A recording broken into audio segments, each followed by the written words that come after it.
નવી મોજ અને મસ્તી સાથે આજનો દિવસ થઈ ગયો છે આપણો સ્ટાર્ટ. તો ગુડ મોર્નિંગ. સવારમાં મસ્ત મજાના રેડી થઈ ગયા હતા ને આજે હતી સાયતમ એટલે જો મમ્મીએ તો પહેલાં છે ને મસ્ત મજાના ગેસ ઉપર ચાંદલા કરી દીધા છે, સાથે બધા ઉમરામાં પણ ચાંદલા કર્યા છે ને હા એની ઉપર છે ને મમ્મીએ પછી મૂક્યા છે બધા ઉપર ઘઉં. આપણે કાંઈ પણ ચાંદલા કરતા હોય એટલે આપણે મૂકીએ ચોખા, પણ આજે હતી શીતળા સાતમ એટલે મમ્મીએ બધા ઉપર ઘઉં મૂકી દીધા છે.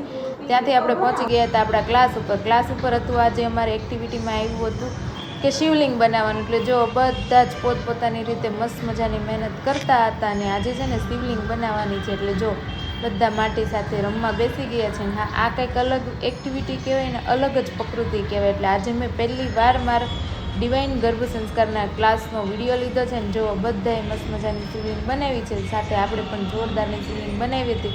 પછી તો બધા શિવલિંગ એકસાથે મૂકી અને મસ્ત મજાનો ઓમ બનાવ્યો છે ને જો ઓમમાં પણ કેટલું સરસ દેખાય છે, કેમ કે બધાની અલગ અલગ એક્ટિવિટી હતી, સાથે બધાને માઇન્ડ પ્રમાણે બધાએ જોરદારની શિવલિંગ બનાવી છે. આ બાજુ બપોરે પહોંચી ગયા હતા ઘરે ને આજે જ હતી શીતળા સાતમ એટલે જો સાતમનું જમવાનું મસ્ત મજાનું રેડી થઈ ગયું છે. અને પછી તો અમારે છે ને વાર્તા વાંચવાની બાકી હતી એટલે આપણે પહોંચી ગયા નીચે, વાર્તા વાંચી લીધી ને બધા મોજ મસ્તીમાં બેઠા હતા. અને આજે સાંજનો પ્રોગ્રામ હતો પાણીપુરી, તો ચાલો આવી જજો બધા પાણીપુરી ખાવા. બાય.